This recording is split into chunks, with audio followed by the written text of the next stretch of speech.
जेजून मातेव नावाच्या सुंका काट्यार बसून आसल्याक आपयलो.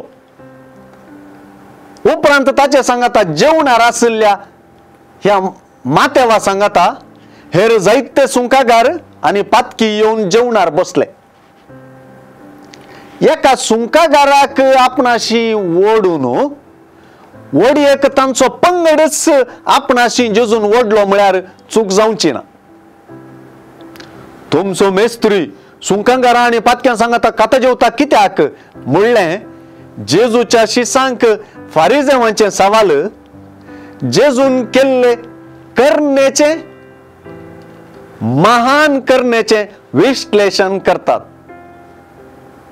मेस्त्री जाल्ल्याक समाजान पातकी कोण तें कळीत आसूंक जाय. तांचे तावन आपणाकच भ्रश्ट करिना अशें ताणें स्वताक राखूंक जाय. मेस्त्रीन आपणाक सावजल्ल्या व्यक्ती थंय मात्र संबंध दवरूंक जाय. इतलें कळीत नासुल्लो हो कसलो मेस्त्री. सुंकांगारांत असले मनीस समाजान पातकी आणि बैले वा जेंतील म्हणून वलायलेले मात्र नाही, ते मेसियाच्या राजाक अयोग्य म्हणून काढलेले.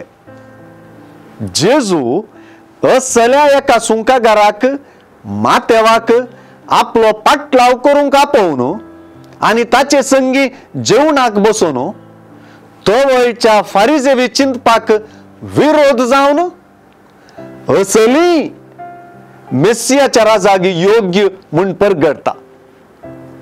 होजेया प्रवादीची म्हाका जाय दया न्हय बलिदान म्हणली उतरां वापरन देवाची दया कशी परगट जाता ती कळीत करता. हेरांक पातकी म्हूण वलावन आपूण बागेवन म्हूण चिंतल्यांक क्रिस्त आपोवणे चुकत म्हणी तो जागृतकाय सांगता.